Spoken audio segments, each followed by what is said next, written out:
Before the video starts, just a quick reminder to go check out the Chilling app. If you can't get enough content from me here on this channel, myself and other narrators here on YouTube are going to be providing hours of unique and spine-tingling scary story narrations exclusively over on Chilling. There's new narrations from me added weekly, and there's new professional narrators constantly being added to the list. There's hundreds of scary stories to binge on, from monsters, paranormal, thrillers, and true scary stories. The Chilling app even has classic novels, true crime stories, and chilling original series being updated all the time.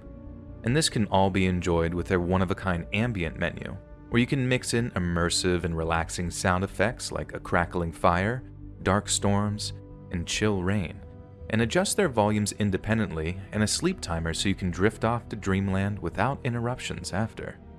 Users will even soon have the ability to download stories for offline use. Click the link in the description or the pinned comment to try the free trial of the Chilling app, and after that it's only $2.99 a month, which makes it completely ad and interruption free. And don't forget, Chilling is giving away an Oculus Quest 2 VR bundle. There's another link down below with simple instructions on how to enter. A winner will be announced January 21st, 2022. Thanks so much, friends, and enjoy the stories.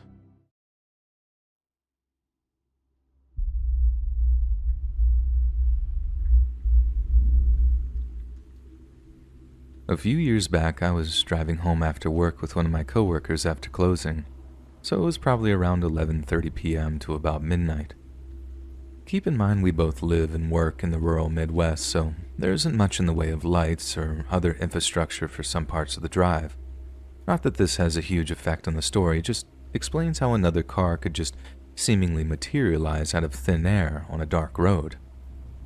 Anyway, I turned onto a bridge when I saw a car sitting just off the road on the other side of it. Its engine was still on, but it wasn't moving. And I can't say I was really all that concerned about it to begin with, because it's a common spot for cars to pull off, even if it was kind of late. But as I passed the car, I looked in my rearview mirror to see that they had pulled out behind me. Again, I really didn't think anything of it, just like, weird. And then I watched as they gain on me, more and more until they basically began to tailgate me, but like real hard. I kept driving for a bit with this car right up on me, which obviously had me incredibly nervous. I let off a few honks of my horn as if to say back off, but they just beeped right back and stayed as close as if to say no. My heart is beginning to beat at 100 miles an hour as it was, but then right as I'm starting to get seriously frightened, the headlights behind me suddenly just disappear. We're going at least 40 down a dark track, and then the car behind me just suddenly appears next to me as it begins to pass me. It then slows, then jackknifes on the road, and I see the doors opening on either side of the car. No, I didn't take any chances. I immediately swerved, almost smashing into one of the opening doors in the process of rounding the now completely stationary car, but I made it. I then put my foot down and pretty much kept it down until I was back on to the pavement. I'll be honest, I was speeding the whole way home, just hoping a cop would actually pull me over. I was terrified that, if I tried to call while driving, I'd lose control of my truck, so I was pushing 70 the entire way home, and that's where I called the cops. I then got my gun out and waited for them in the front room with the lights out, watching the street outside for any signs of the car that may have been tailing me. I only really started to calm down once the cops showed up, but after telling them everything I could tell they didn't quite buy my story. They asked me 3 or 4 times if I was sure that I didn't know the person chasing me, or if I could think of a reason why anyone might want to intimidate me.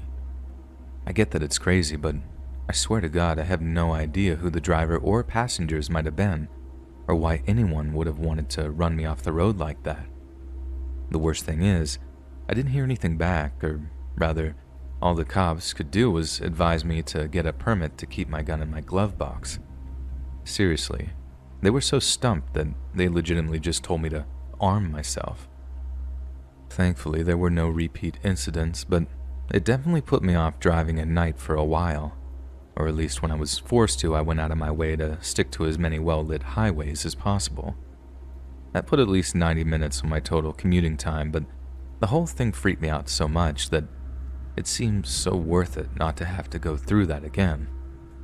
I'm sorry this story kind of fizzles out, that it doesn't have some big conclusive ending, but I suppose it's not even really a story, more like a warning, because take it from me, there are some bad people out there.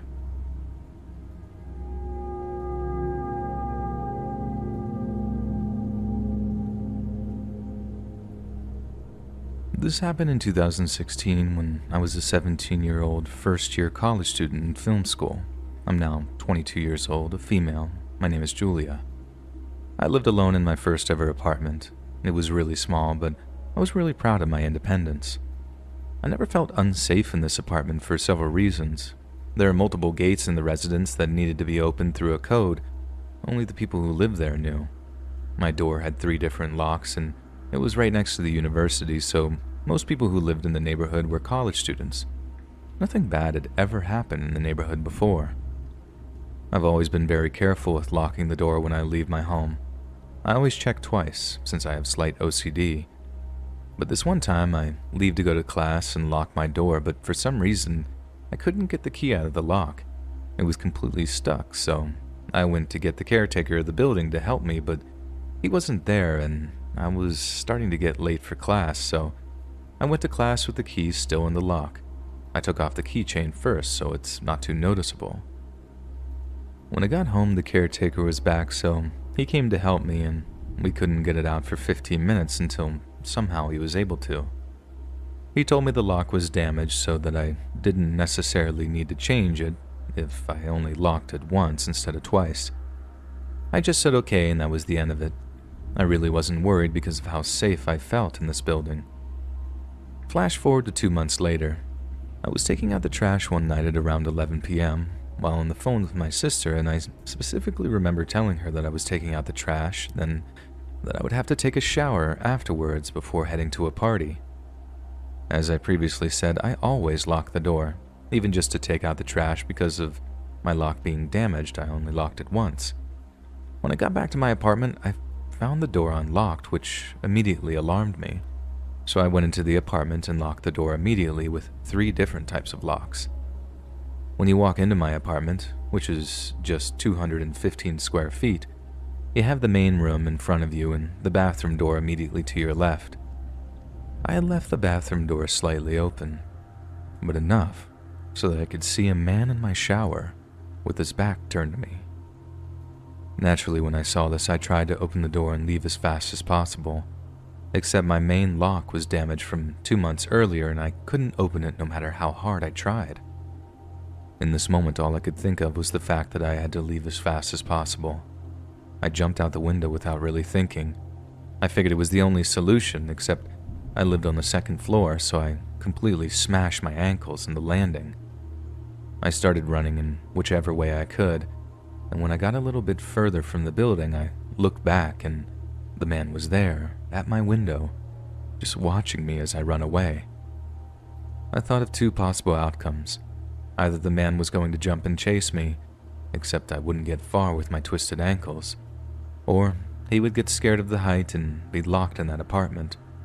And thankfully, he chose option 2.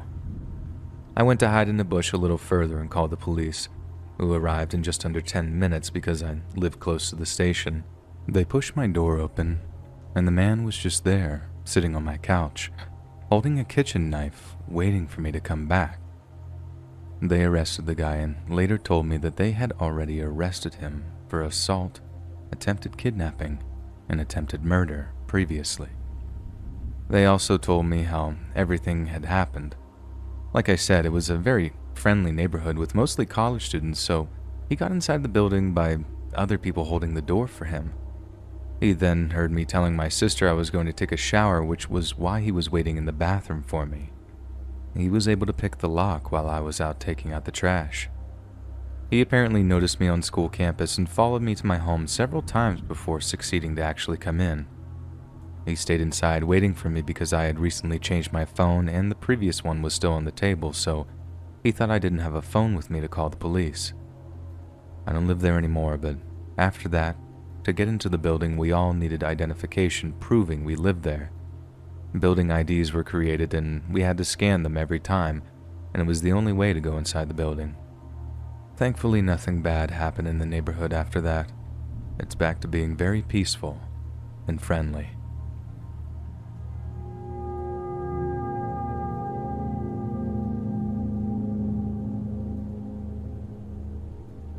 I love reading posts on this sub, but I never thought I had anything to contribute. However, while listening to things on YouTube, I suddenly remembered this. So I lived alone in a bad neighborhood just outside the city. At this point, I've been living there for maybe 3 years with no incident. Well, I mean, there were several shootings on my street, but no one shot at me, so no incident, I guess. Kind of a selfish thought, but you know. I'm the kind of person who can't sit still for very long, so I find myself standing or pacing a lot. On this particular night, maybe at 2 a.m., I was pacing while reading a book to prepare for an upcoming test at my university. I stopped pacing for a little and just stood near my front door to read, and that's when I heard my doorknob turn. For some reason, though I nearly soiled myself in the moment, I was able to calmly look down at my deadbolt to double-check that it was locked.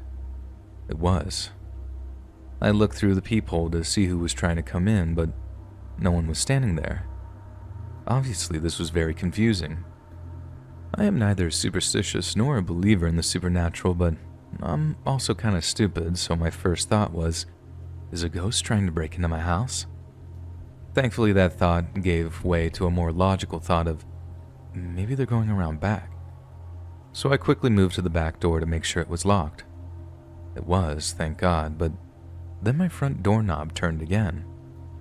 I tiptoe ran to the front door. At this point, my heart is pounding. My dog, a big protective teddy bear, is looking at me with major concern in his eyes. I look through the front peephole again, but there's still no one there. And that's when I hear a small knock on my door, as I am looking through the peephole. Then a small child's voice said, "Let me in." Silence. "Let me in." I'm still looking through the peephole while covering my mouth with my hand to make my breathing quieter. Through the peephole, I see a small 3-year-old-ish girl walk to the end of the porch and look into my bushes. She nods and says, "Okay," in what I think was supposed to be a whisper. She walks closer to the door again, and I lose sight of her in the peephole. She tries the handle again, then knocks and says, "Please help me."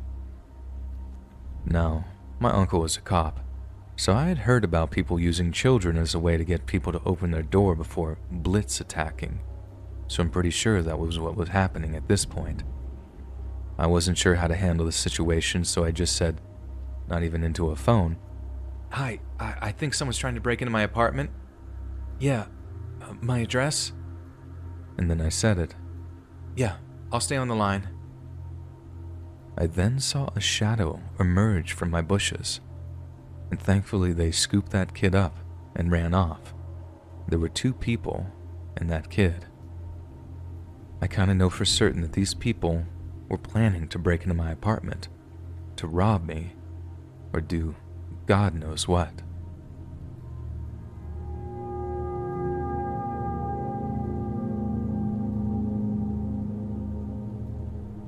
This morning, I got out of class and was headed home.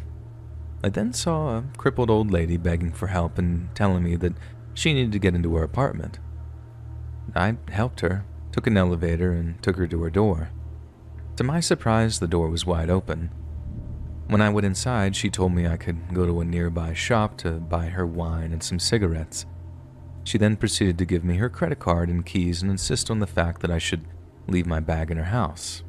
I said no thank you. Even though the situation was weird, it wasn't that scared me the most. It was the inside of the apartment. There was no decorations, pictures, or anything. It was disgusting. There was some kind of chair with excrement on it, and walls were filled with cracks. I got scared, took the card and keys, tried to act normal, and then I wanted to test if it was a real card. I went to the store, and the woman said that the card wasn't a real one. It was at this moment that I decided to not go to her house and gave the keys and the cards to the police. A friend of mine told me that she saw the exact same old lady saying the exact same thing she told me, and the scariest is that she saw a man bring her outside and immediately go inside the apartment. The area where she was is known for being extremely dangerous. There were recently a shooting between two drug dealers in daylight, for example. And I think I just nearly died or something, but what do you guys think?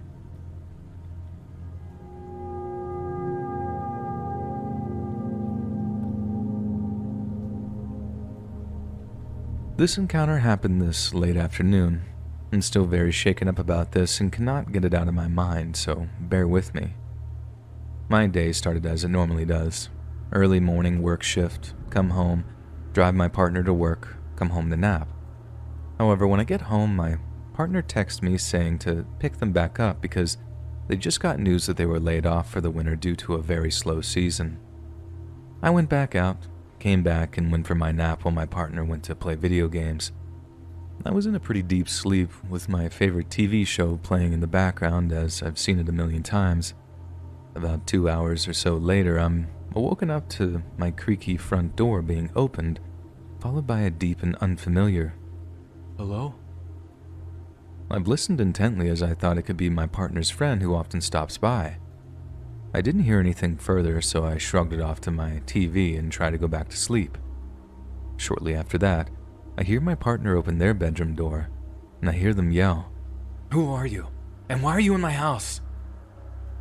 As I panic, I don't know who they're talking to, but I listen to the short interaction. An older man, very startled by my partner's presence, explains that he had watched a package be delivered, and after no one came to get the package right away, he decided to come inside. The package was still on my porch afterward. My partner tells this stranger who had been walking directly towards my bedroom to leave and that they were calling the police. The man lingers, stalling my partner and asking if he can use our bathroom. They just scream, "No, get out!" And the man slowly makes his way out and drives away. We called the police immediately after he left, giving them his and his vehicle descriptions. I called my neighbor to let them know and keep an eye out, and he informed me that when he came home 2 to 3 hours earlier, that vehicle was parked at the end of our street, and when he drove by, the man covered his face. I cannot stop thinking that this man knows my schedule and has targeted me for something, but I'm so lucky that today of all days, I was not home alone.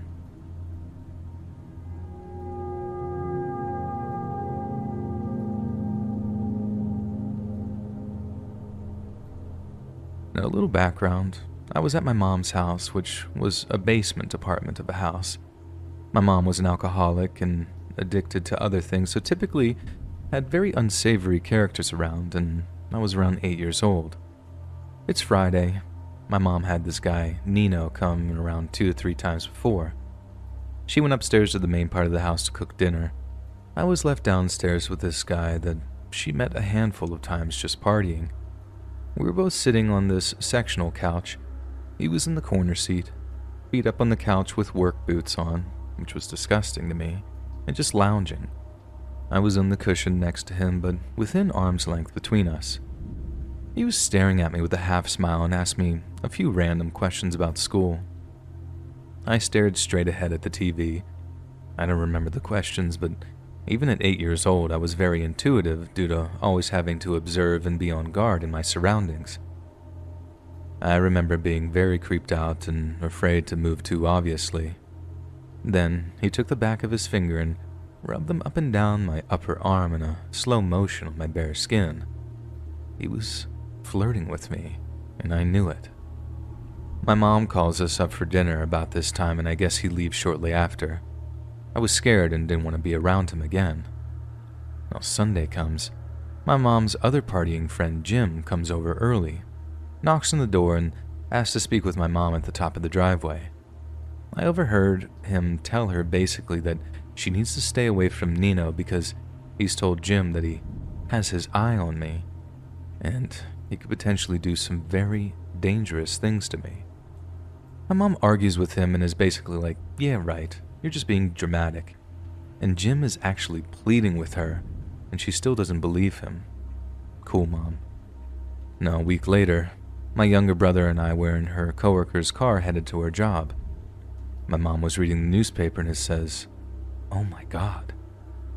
Nino had been arrested for breaking into a home and assaulting a child. And I was absolutely shook. For months after I struggled to sleep, we were in the basement apartment and there was a large sliding door and a ground-level window in the bedroom.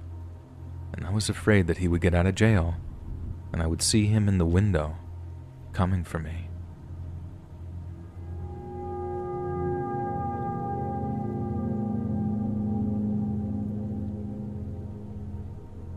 When I was 18 years old, I started my first job at Spirit Halloween, a seasonal Halloween store. It was my first job, so I was excited and eager to work, finally making my own money for college. Because it's a seasonal location, as you can imagine, management was pretty disorganized.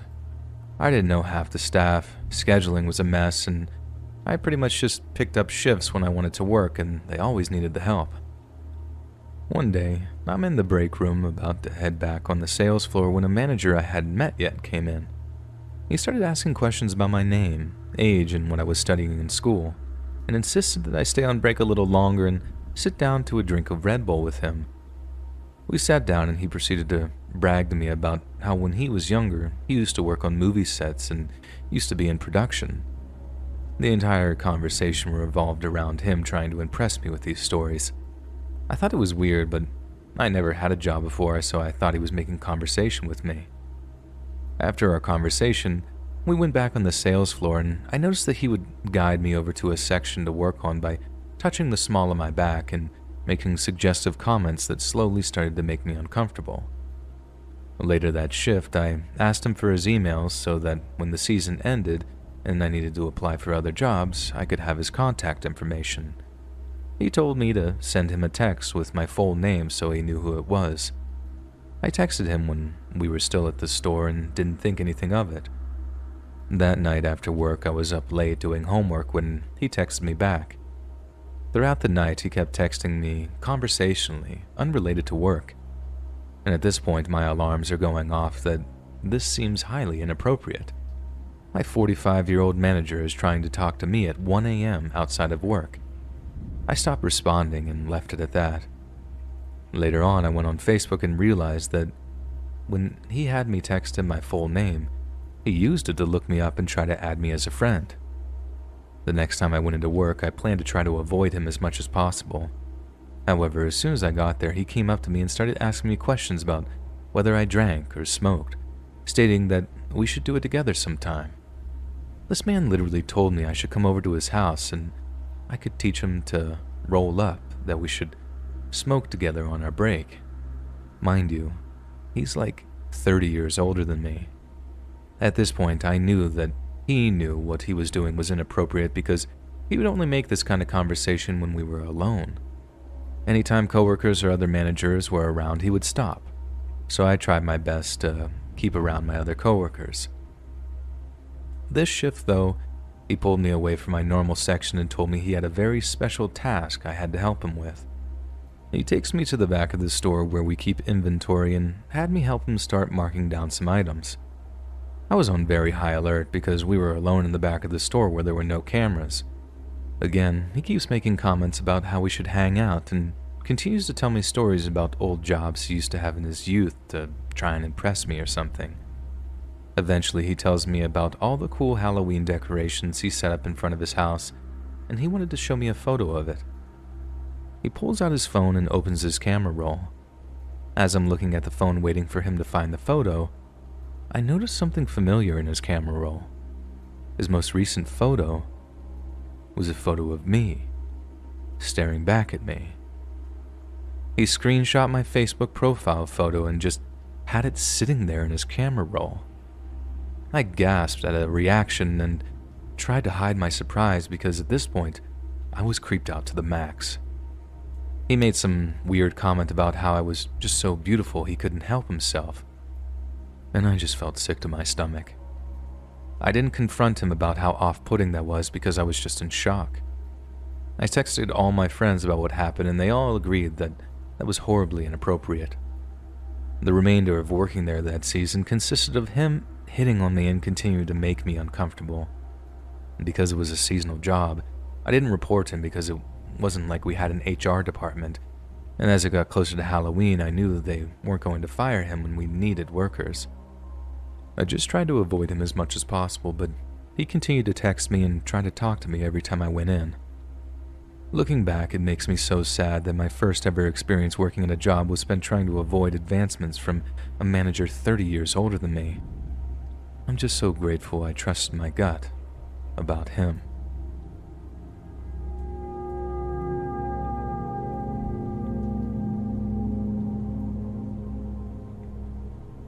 As a young woman who lives alone, I tend to be cautious when it comes to who I open the door for. One evening some time ago, I ordered some food, and per usual I requested it to be left outside as I prefer no contact. So when the guy shows up, he has problems finding the right place, and I go out to get the food. I get bad vibes from this dude quickly. He waits a few seconds before he hands over the food, and while doing so, he looks me up and down. Then he said, "I bet you live alone because you didn't order that much." He said this in a joking way, but I just said nah, then went off into my home and locked the door twice. I was a bit creeped out already and decided to peek outside to see if he left. He hadn't. Delivery dude stood there for a good couple of minutes, checking his phone a bit and also just standing around. He leaves and I start to relax. Then comes the first call. I can only hear slight breathing on the other end. No one is speaking, and I hang up. Then there's a text. "When can I come over and kiss you?" Another call, and no one speaking. I check out the number from the delivery app, and of course, it's the creepy delivery dude. Another text asking if I want company tonight, so I block the number and try to contact the delivery company, and no luck there. Then I'm getting a call from a hidden number, and it's the same thing. No one speaking on the other end. Now I'm starting to get terrified. So I call the cops, of course. They showed up pretty quickly, and I showed them everything. They took my statement and went on their way. After they left, I didn't get any more calls or texts, but I'm still very wary of delivery dudes. I finally did get in contact with the delivery service the next day and told them about what happened, and by then I had already contacted the police. I asked how this could have happened, and the only explanation I received was that the app requires a number to be registered, and that this person most likely just took it from there. They apologized and said that they would deal with it, whatever that meant. I have no idea how or why this guy also used the delivery phone for some nighttime harassment.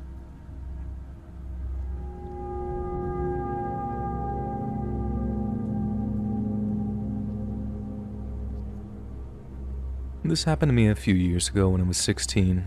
I'm a petite person and have always looked younger than I actually am. Even as an adult, people think I'm a teenager. Anyways, when I was 16 years old, my mom and I traveled to my home country for the holidays. We were so happy because we were only able to afford a plane ticket only once every 2 years. So time goes by and we miss stuff about our family life. And this time my aunt, my mom's sister, Sylvia, was pregnant with her first child. My mom and I didn't know Sylvia's new husband's family, so we were introduced to my aunt's husband, James, him being 38, and his brother, Michael, 44, and his wife, who was 9 months pregnant. We quickly welcomed them into our family because they were so nice and friendly. We felt like we already knew them. One day, late after a party at my aunt's house, I was told someone would take me to a sleepover at my grandma's house. My grandma lives all the way across town, and I'm the only one who is related to her. Anyway, people were drunk and sleepy, and no one could give me a lift. So Michael, 44, offered to take me there on his motorcycle. My aunt said something like, "Thanks, you're a lifesaver." I didn't think anything of it. I probably told myself, okay, well, I guess my new uncle is taking me there. I climbed onto the motorcycle since I was so small, and my aunt waved goodbye at the door. We left on his motorcycle. He asked me to put my arms around his waist so I wouldn't fall. I remember it was a cold night. He said, "If you're cold, you can hug me tight," which I thought was a bit weird. After about 15 minutes, I see he's taking a detour that goes in the opposite direction. I didn't say anything because I thought he had a reason. Then we get to a big park, and that was very dark. There were only about 4 people I could see in the distance. We got under a tree, so it was even darker, but we didn't get off the motorcycle. He turned around and started putting his hand on my cheek and hair. At this point, I was so confused and scared I felt almost paralyzed. I realized this man isn't actually family. This is just some strange grown-up man. And he says, "You're so pretty. I didn't think you were so pretty in real life." I was so nervous. I think I started to smile out of anxiety and fear. I do that when I'm uncomfortable sometimes, and I said, "What?"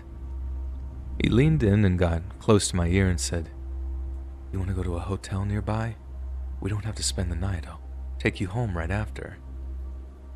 The only thing I could think of was his 9-month pregnant wife. I don't know why.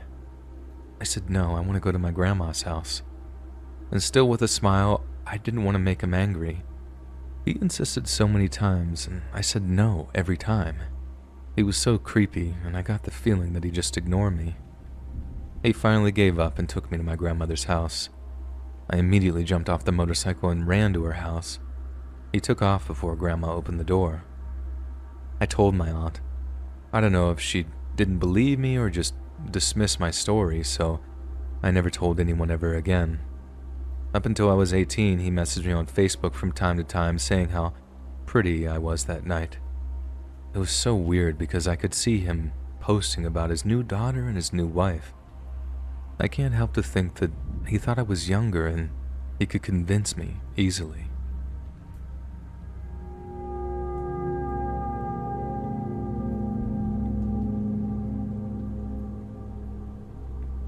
When I was around 7 years old, my mom and I lived in these apartments in a border town. My mom's a single mother.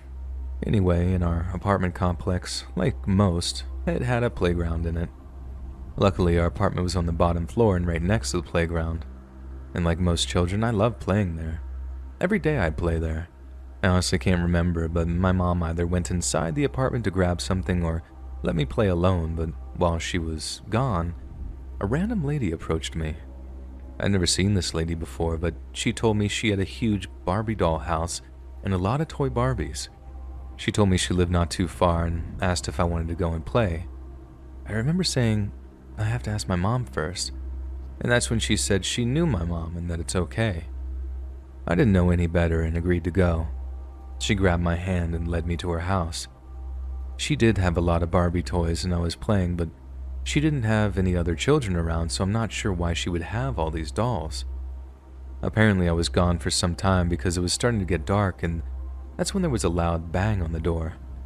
The lady opened the door and it was my mom. She looked so frightened. She grabbed me and we moved out of that apartment complex soon after what happened, and honestly I don't remember what happened after that.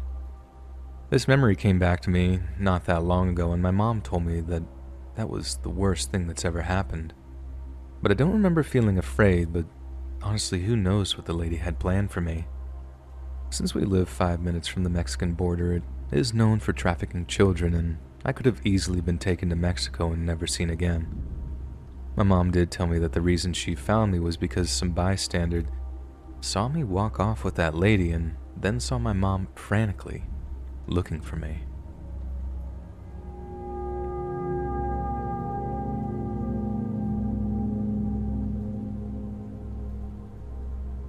I work at a popular retail store in a mall close to my on-campus apartment. I was home for Christmas break and decided to work Christmas Eve since I was promised time and a half and I could use the money to buy some extra Christmas presents. My childhood home is not very far from my apartment, but it's about an hour drive from my work to my childhood home. Our holiday hours were extended this year and I was given a closing shift for Christmas Eve. The store closed at 10 p.m. and the closing shift ended at 10:30, meaning I would be getting home at around midnight after swinging through a drive-thru to grab something to eat. The closing shift at the store usually had 2 employees and a manager working, but the other employee was supposed to close with me, and they were out sick, so it was just me and the manager. While the manager emptied and counted the cash drawers and wrote the daily report, I gathered up all the trash and cardboard and left it all by the back door in the stockroom. I dusted and vacuumed until the manager was finished with the daily report, and then he put in the combination to disable the alarm and held open the door for me to take out the trash and cardboard. This was the part that was usually the most helpful, to have 2 employees instead of 1, because the dumpster was walled off and the manager had to wait by the door to make sure no one walked into the store. But the dumpster wasn't too far away and I wanted to get home as soon as possible, so I carried all the trash out. Our store shared the dumpster with only 3 other stores, all of which closed either before or after us, so I wasn't expecting to see anyone at the dumpster. I was so startled that I dropped my bags when I saw someone digging through the trash. He looked up at me when he heard the bags fall. "Oh, hi. I dropped my wallet in the trash. Could you help me grab it?" he asked, and 1,000 red flags went off in my brain and I immediately began to back away. I don't think I can. I need to take the trash and get back to my store," I said, trying to walk towards the store slowly. "Which store do you work at?" he asked. I'm not sure why I told him, but I told him the store that I worked at and he nodded. "Oh, nice store. You can just leave the bags here. I'll toss them when I'm done looking." I went back into the store at that point, a little creeped out but not suspecting really anything else. I told my boss what happened and he laughed a little and offered to walk me to my car, as I was parked in the lot behind the store and he was parked in the parking garage attached to the main mall. I declined and walked to the nearly empty parking lot. There were only 3 cars in the parking lot, including mine. 1 car was parked close to the back entrance of a neighboring restaurant, and the other car was parked just a few spots away from mine. I couldn't see the person inside, but the car was on, and it looked like the person was trying to warm up the car from the inside before scraping off the ice on the windshield. I glanced at the car a few times just to mentally jot down the make and model of the car, a blue Honda Accord, before getting into my car and locking the doors. I called my parents to let them know that I was just now leaving and that I would be stopping to grab dinner on the way home, so not to wait up. I kept my eyes peeled for the different fast food joints on the side of the highway, but the majority of them were closed as it was 11 p.m. on Christmas Eve. I was getting hungrier and hungrier as I got closer and closer to the exit for my house.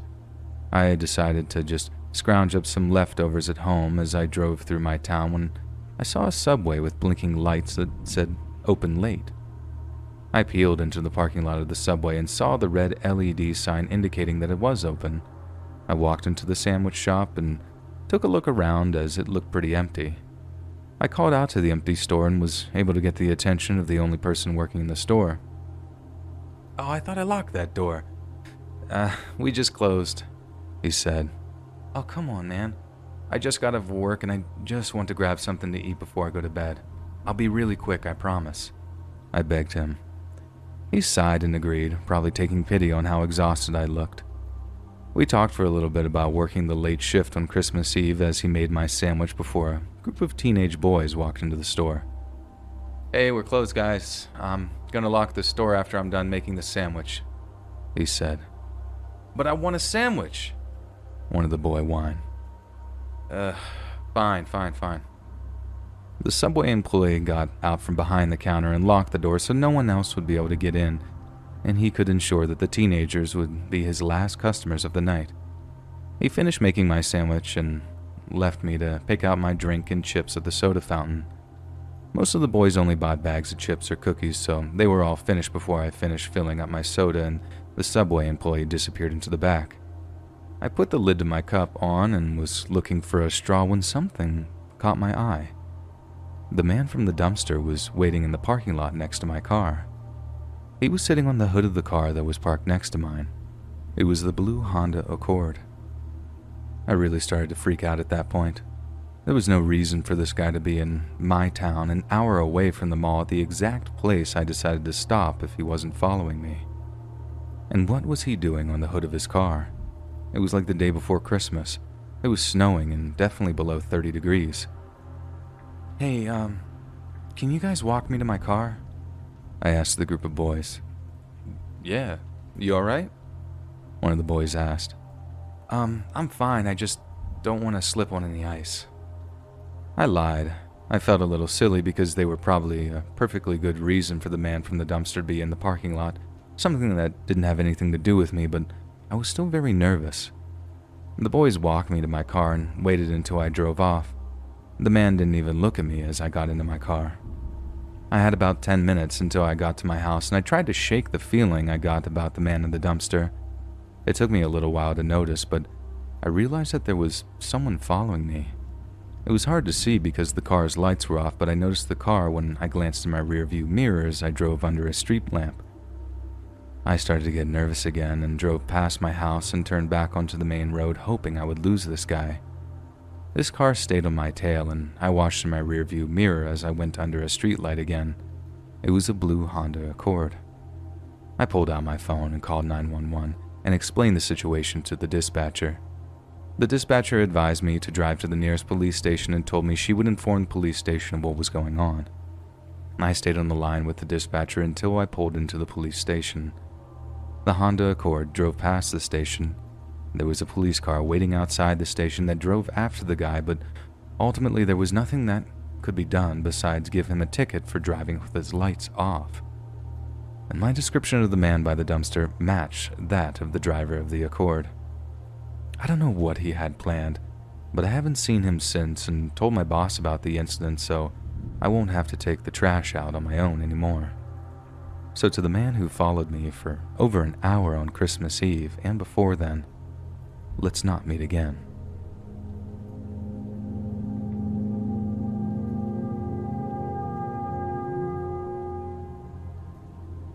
I work at a little local business, and we are known for being really friendly and chatty with customers. It's kind of expected of us. Ever since I was working there at 17, there was this guy who had to be in his late 20s to mid 30s who would come in and talk to me in particular for long amounts of time. He would wear shirts that said things like, "bearded for her pleasure." But I mean, to each their own fashion sense, I guess, but ew.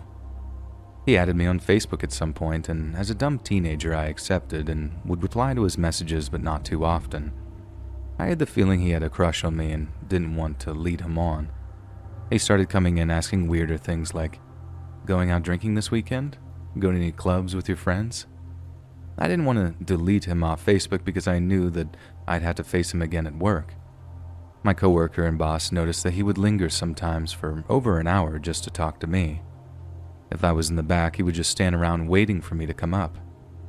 About a year ago, he got me when I was alone at the front and the store wasn't busy, so he decided to vent to me about how he recently got kicked out of a comic convention for trying to talk to a girl who had accused him of stalking her. He was convinced he did nothing wrong and was just trying to talk to her. But why would he get escorted out of a venue by security if it was a misunderstanding? I kind of forgot about this, and he had come in a couple of more times since. I remember him casually asking me if I live on the corner of such and such a street, and I said, yeah, not thinking much of it. Maybe 2 days later, I had the day off. I had a shower, then changed in my room, then did my makeup right at my window, all with the blinds open. I'm 2 stories up, and I assumed nobody would ever actually be looking up directly at it. And I learned my lesson that day. I went downstairs and was shocked to see him taking photos of my apartment building window, like his phone angled upwards towards my window. I think he saw me walking out, but I had sunglasses on and walked away quick. I immediately deleted him off of Facebook, and he noticed and messaged me within about 2 days after this happening. It's too coincidental not to be creepy, you know? My coworkers were so weirded out when I told them. I didn't see him for a couple of months, then he came in one day when I was working and was so brief with me. If anything, he seemed almost angry at me. There was enough tension coming from him that when he left, my new coworker, who knew nothing about this, was like, "Whoa, what was that about?" He was acting as if he just broke up with him or something. I suppose this could have been worse, though. Chances are he probably didn't get good photos from his photo camera with all the sunlight glares and such. And here's to hoping that he never creeps around my window without me noticing again. Hey friends, thanks for listening. click that notification bell to be alerted of all future narrations. I release new videos every Monday, Wednesday, and Friday at 7 p.m. Eastern Standard Time. If you got a story, be sure to submit them to my subreddit r/LetsReadOfficial, and maybe even hear your story featured on the next video.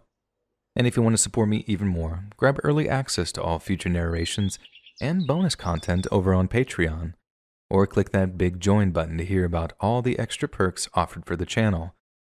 And check out the Let's Read podcast, where you can hear all of these stories in big compilations and save huge on data, located anywhere you listen to podcasts. Links in the description below. Thanks so much, friends. And remember, Santa's going to your mom's house next.